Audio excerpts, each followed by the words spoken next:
Okay, everybody, thank you very much for tuning in. Thank you very much for your patience for this evening's post-match press conference. I know it's quite late on a Saturday night, of course, a lot to go through after the encounter.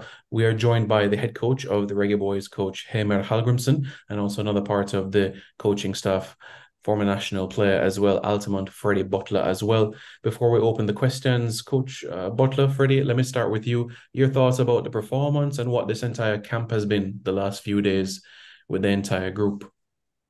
Well, I think the boys performed well, with two training sessions and just we went straight into organizing the team in terms of our defensive shape. And I think for most part, the players tonight tried their best to play with the little information that we got them in terms of organizing them defensively. I'm proud of the boys. A lot of players for the first time they're playing with each other, and the coaching staff is first time we're seeing some of these players. So, in terms of performance, I think we did well with the little information that they got from the coaching staff. Yes, and Freddie, as you know, you were part of the group during the Gold Cup. How did it feel to link up back again with the group in New York? Well, it's great. The coach is a very inclusive coach, and he wants the past players to be a part of this. And we talk all the time that I don't want to be the only one. There's a lot more players out there who has a lot of information to share with these young boys, and we like to have a lot more past players to be a part of what's going on. And it's great to be here. It's like it's an honor to be on this side of it. Wonderful. Sounds good. And for Coach Hallgrimsson, your thoughts as well. Anything to add to what Freddie said? No, I think it's mutual, especially now for us to have Freddie around. He knows these players much better than we do, so it was a great help.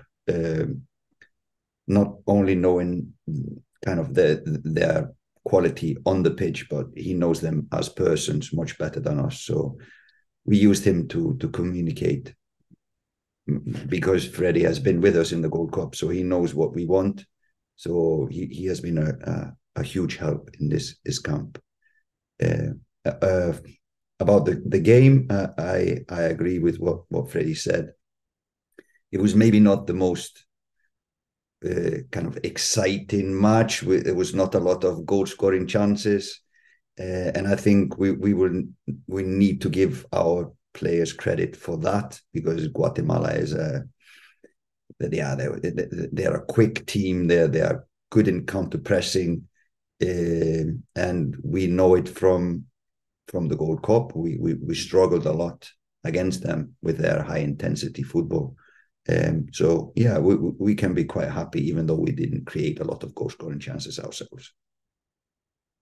All right, thank you very much, coaches. We appreciate that. Now we'll open the floor for questions. So, folks, we kindly ask them you raise your hand, and I will call on you to ask your question, whether to Coach Hallgrimsson or also to Coach Butler as well. Okay, let's start with Jamaica Observer Rashid Parchment. You may go ahead. Yes, good evening, coaches. Let's look at the matches that you have played where you have rotated the squad and tried to give other players a chance. We think about Trinidad and Tobago, those two games. We think about Qatar. We think about Jordan and this game tonight. One of the criticisms against you, coach, is that you don't give local players enough of an opportunity. But the truth is, you have given them some chances. They have gotten the chances in those games I've mentioned, and the results haven't quite gone the way you wanted. Even yesterday, you said that it is important to win because it also helps them to showcase themselves, and it gives them an impetus to work their way into the more competitive matches. However, as I said, the results haven't gone that way. How difficult is it to balance what you try to do with the competitive games and those games where you give the players the chances, but it just doesn't go as you would have liked? Wow, it was a strange question. You started to talk about the local players, um, and I just don't see it this way. I think too many people are occupied or too much focused on where the players come from. For me, it's all Jamaicans. is for me, it's all Jamaican national team players, and I don't care where they come from. They can come from Jamaica, they can be playing like most of these players today were playing in US or USL or MLS. I don't look at it where they come from when we select the team. Of course, we have said January is where we focus on the domestic players. This game was more or less to show and to look at the players playing in US. So we prioritize. This game was also we want to spend as little money on this one. So it was the best thing was to pick players from close to this arena or in US, not to travel players from, for example, England or somewhere else. So we focused on from players from the US. But it's just the games are different. The games are different. Some games we use to look at players and give them a chance to show us what they can do. Other games, of course, and especially the international official matches are games that we want to focus on winning. So yeah, the balance is no problem if we plan it properly. So in this case, we wanted to see these players and to see what they could provide for us and show what they can do. So I don't know if I answered this question correctly, but the question was a little bit about everything. All right. Thank you very much, Rashid. Let's go to Lennox Aldred. Hi, coach. How you doing? Quick question. Those stoppage time substitutions. What can you kind of give me some clarity on that? I mean, what are you looking to see anything out of the players in that short time, or you'll probably give them another chance somewhere down the line again? Yeah, it was maybe more to give them a cup in the last 2-3 minutes, or also just to refresh a little bit our team. Some players were tired in the end, but it was a delicate time. So of course you don't judge a player on 2 minutes or 3 minutes. All right. Thank you very much. Let's now go to Eddie Vision.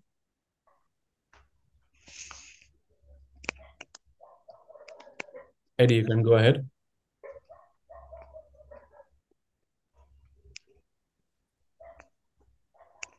All right. Somebody else can. Yes.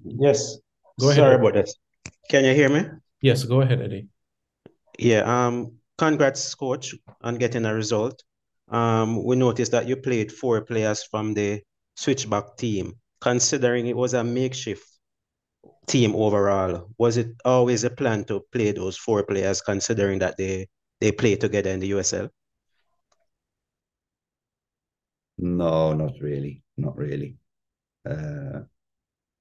We wanted to see some players play, and we just couldn't give everyone a chance. Of course, it would have been ideal to give everyone at least a half a game, but you cannot do that. So we didn't use maybe all our substitutions, but we thought we wanted to have at least a control on the game and didn't want to rotate too much. But no, it was not the plan to play players from the switchbacks. No. Thank you very much, Eddie. Let's now go to Siobhan Peart. Okay, good night, everyone. You hear me, Simon? Yeah, you can go ahead. I can hear you. Hi, coach. Good night, and congrats for the result tonight. Um, I know this situation wasn't ideal, the game itself. However, I saw some positives in it. I saw a few players really stamped their class and would have said that, hey, I may have staked a claim to want to be in the first team. I just wanted to think, one player in particular, Bell. It's kind of ironic that he's similar to Omari as well. But for me, he played an awesome game. I just wanted to, what was your thoughts on his performance tonight?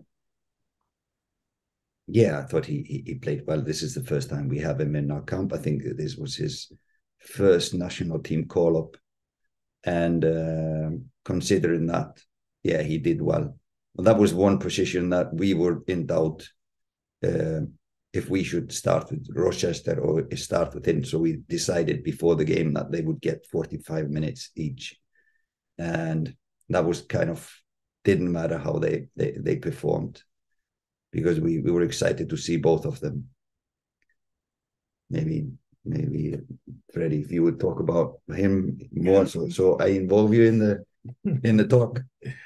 Yeah, for the two training sessions, both of them did well. So it was a tough decision, tough choice to see who would start the game. So we decided to start Bell, and like the coach said, we had decided before the start of the game that they will both have 45 minutes each. And even though Bell was playing a very good game, then, we had to make a substitution. All right, let's go to Rashid again with your second question.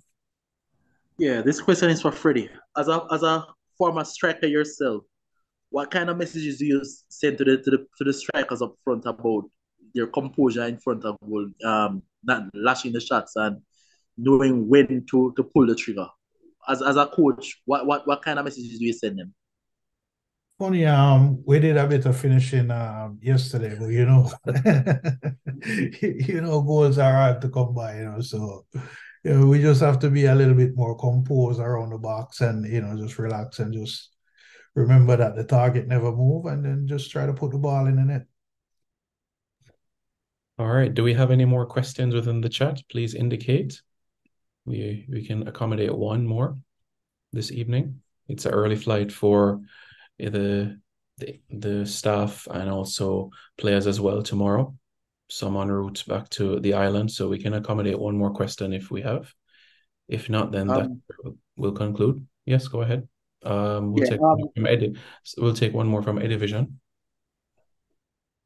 Yes, coach. I know it's a little bit annoying, considering that we have a big Nation League game coming up against Canada.